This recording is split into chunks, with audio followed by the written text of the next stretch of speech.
Crucible 7 announced over the weekend they are doing a new role-playing game based upon the Warhammer Old World setting. As you know, our friends at Games Workshop just released Warhammer the Old World as their game they're focusing on for this year.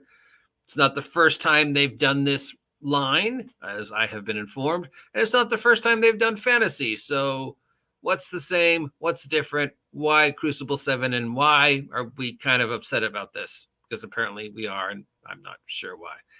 It's Crucible 7, so I'd be more upset whether we're actually going to see it or not, considering we're still waiting for something resembling news in regards to C7D20, a game they announced over a year ago. But yes, they have some Warhammer licenses, Crucible 7, but so does Renegade Press, and so, of course, does Games Workshop. Specifically, Crucible 7 has released a press release. It is a very short press release. Let's go to their C7D20 site and see if they have anything more information on it other than what's on ENWorld. Thank you on ENWorld for the link. Our games.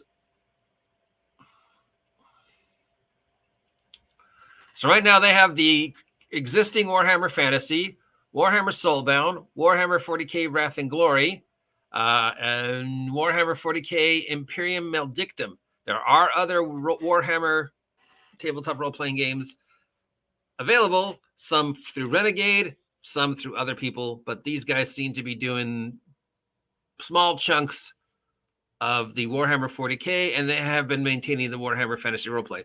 How is Warhammer Fantasy Roleplay as exists now and Warhammer the Old World different? I think Warhammer the Old World is more Central European based, more realistic, except of course that there's orcs and an army of skeletons, so toss that out the window.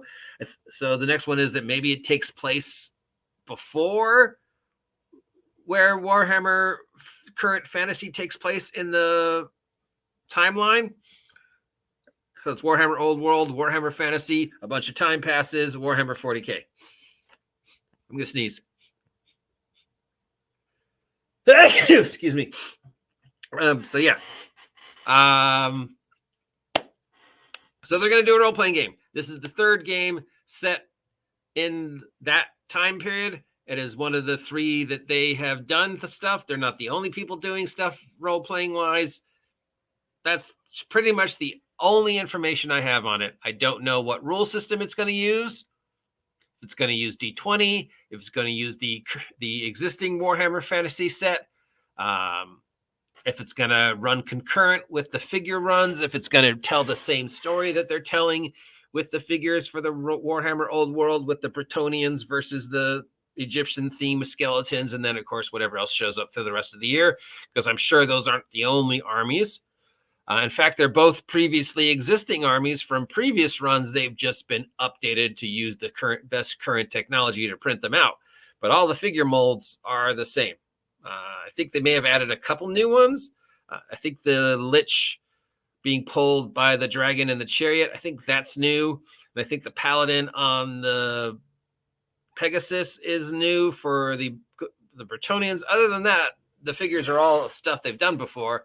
There was concern that they're just reusing previous figures and just putting a new label on them. And that could be, I mean, they could have some of those previous figures still in stock, but I think it's more likely they're just reprinting them using the more current technology, so they will look better. And from some of the work we've seen of the figures, they definitely look much cleaner, less distortion. The paint jobs look amazing, especially on the undead. So are we excited about this? The initial response I've been reading is it's not really excited. I don't know. Maybe people are like, am I really going to play a Warhammer Old World role-playing campaign ever? I mean, I don't know.